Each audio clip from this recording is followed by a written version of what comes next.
अंधेरे कमरे में एक हल्की सी बीप की आवाज़ गूंज रही थी। मॉनिटर पर चलती लकीरें कभी ऊपर जातीं, कभी एक सीधी रेखा बनकर खामोश हो जातीं। हॉस्पिटल का कमरा, जहां हर तरफ सफ़ेद चादरें, खामोशी और तनाव पसरा था, उस पल वहां अरमान बेहोश पड़ा था, शरीर शांत पर मन में तूफान मचा हुआ। बेहोशी की हालत में अरमान ने जो सपना देखा, वो महज सपना नहीं था, वो एक संकेत था। उसने खुद को एक जंगल में भागते देखा। पीछे से कोई लड़की आवाज़ दे रही थी, अरमान, तुझे सच्चाई छिपाने की सज़ा मिलेगी। अरमान ने मुड़कर देखा। वो मायरा थी, लेकिन उसकी आंखों में खून उतर आया था। एक क्षण में मायरा आग बन गई और उसकी जलती हुई आंखें अरमान के सीने में उतर गईं। तभी एक गूंजती आवाज़ आई, अगर सच्चाई नहीं बोलेगा तो सब खत्म हो जाएगा। झटके से अरमान की आंखें खुलीं। डॉक्टर, पेशेंट को होश आ गया है। नर्स की आवाज़ गूंजी। डॉक्टर आए, जांच की। अरमान, आपको अभी आराम करना चाहिए। पर अरमान की आंखों में सिर्फ एक ही चीज़ थी, भय। उसने बिस्तर से उठने की कोशिश की। नर्सों ने रोका, लेकिन वो बड़बड़ाने लगा, मुझे अभीरा से मिलना है। मायरा, वो सबको बर्बाद कर देगी। तभी दरवाज़ा खुला और सामने आई गीतांजलि, साड़ी में लिपटी, चेहरे पर सहानुभूति का नकाब और आंखों में चालाकी की लहर। अरमान, तुम ठीक हो? उसने हाथ पकड़कर कहा, मुझे अभीरा से मिलना है। अभी? अरमान ने हिम्मत जुटाकर कहा। गीतांजलि पास आकर बोली, नहीं अरमान, अभी नहीं। तुम बहुत कमज़ोर हो। और वैसे भी, क्या ज़रूरत है पुराने ज़ख्म कुरेदने की? लेकिन मायरा की बातों में मत आओ। गीतांजलि की आवाज़ एकदम कड़क हो गई। उसकी सच्चाई तुम्हारे लिए ज़हर बन जाएगी। अरमान चौंका। ये वही गीतांजलि थी जो कल तक मायरा की सबसे बड़ी हमदर्द थी। अचानक उसका ये रूप, कुछ तो गड़बड़ थी। अरमान को कुछ याद आया। बेहोशी के पहले उसने मायरा और गीतांजलि की बातचीत सुनी थी।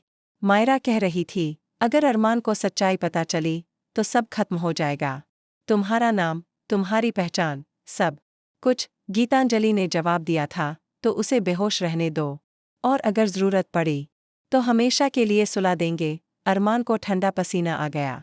लेकिन उससे पहले कि वो कुछ कह पाता, गीतांजलि ने उसे एक इंजेक्शन दे दिया। आराम करो, कहकर वह मुस्कराई, लेकिन उसकी मुस्कान में ज़हर था। दूसरी तरफ अभीरा की हालत खराब थी। वो मायरा के साथ थी, जिसे वो अब भी अपनी सबसे अच्छी दोस्त समझती थी। मायरा हर वक्त उसके साथ रहती, लेकिन अब उसके व्यवहार में अजीब सी हरकतें दिख रही थीं। कभी अचानक कमरे से बाहर भाग जाना, कभी फ़ोन पर किसी से फुसफुसाना। अभीरा ने एक दिन मायरा का फ़ोन चुपके से देखा, जिसमें एक वीडियो था। वीडियो में गीतांजलि किसी डॉक्टर को रिश्वत दे रही थी, और उस डॉक्टर ने कहा, जैसा आपने कहा वैसा कर दिया। अरमान अब कुछ दिन तक कोई भी सच याद नहीं रख पाएगा। अभीरा के पैरों के नीचे से ज़मीन खिसक गई। ये क्या चल रहा है? उसने खुद से सवाल किया। वो भागकर हॉस्पिटल पहुंची, लेकिन तभी डॉक्टर ने उसे रोक लिया। आप अरमान से नहीं मिल सकती। किसी ने विशेष निर्देश दिए हैं। किसने? गीतांजलि मैम ने। अब अभीरा समझ गई कि खेल बहुत गहरा है। उसी रात हॉस्पिटल के सीसीटीवी रूम में एक धमाका हुआ। कोई अज्ञात व्यक्ति वीडियो फुटेज चुराकर भागा। अगले दिन सोशल मीडिया पर एक क्लिप वायरल हो गई, जिसमें गीतांजलि और मायरा प्लान बना रही थी कि कैसे अरमान को मेंटल हॉस्पिटल भेजा जाएगा और उसकी जायदाद हड़प ली जाएगी। पूरा शहर हैरान रह गया। मीडिया हॉस्पिटल के बाहर जमा हो गया। गीतांजलि ने सफाई देने की कोशिश की, लेकिन जनता ने पत्थर फेंकना शुरू कर दिया। पुलिस उसे पकड़कर ले गई। मायरा अब भी फरार थी, लेकिन खेल अभी खत्म नहीं हुआ था। अभीरा जब अरमान से मिलने गई, तो उसने देखा कि अरमान अब पूरी तरह होश में था, लेकिन वो कुछ अजीब बड़बड़ा रहा था। गीतांजलि मेरी माँ थी। उसने मुझे बचपन में छोड़ दिया था। बड़ा खुलासा। अभीरा चौंक गई। क्या? अरमान ने कांपती आवाज़ में कहा, मुझे याद आ गया। मैं अनाथ नहीं था। मेरी असली माँ गीतांजलि थी। उसने मुझे पैसे के लिए छोड़ दिया था। अब सब कुछ उसी के पास वापस लाना चाहती है। अब रात से पर्दा उठ चुका था। गीतांजलि ने अरमान को अपनी ही औलाद होने से इनकार किया था, ताकि उसकी संपत्ति पर कब्जा किया जा सके। और मायरा वो सिर्फ मोहरा थी। लेकिन असली मोहरा कौन था? एक पुराना चेहरा सामने आया, अर्जुन। गीतांजलि का सौतेला भाई, जो मानसिक रोगी होने का नाटक कर रहा था। वो इस सारे खेल का मास्टरमाइंड था। अर्जुन ने मायरा को ब्लैकमेल किया था, या तो मेरी बात मानो या तुम्हारे पुराने जुर्म उजागर कर दूंगा। मायरा मजबूर थी। लेकिन जब अर्जुन ने गीतांजलि को भी धोखा देना शुरू किया, तब खेल उल्टा पड़ गया। सीजन का सबसे बड़ा ट्विस्ट, अर्जुन मायरा का असली पिता निकला।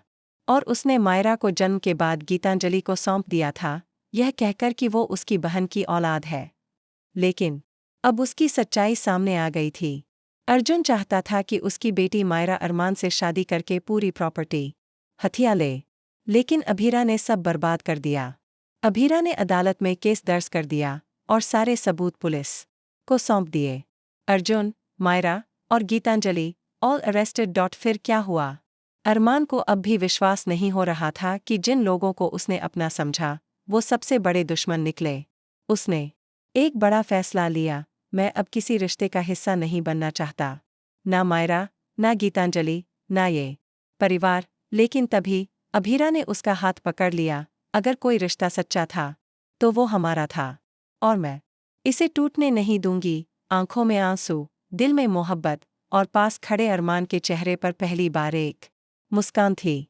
सीरियल का अंत एक भावुक मोड़ पर होता है, लेकिन आने वाले एपिसोड्स में अभी और भी रहस्य, धोखे और नए किरदारों की एंट्री बाकी है।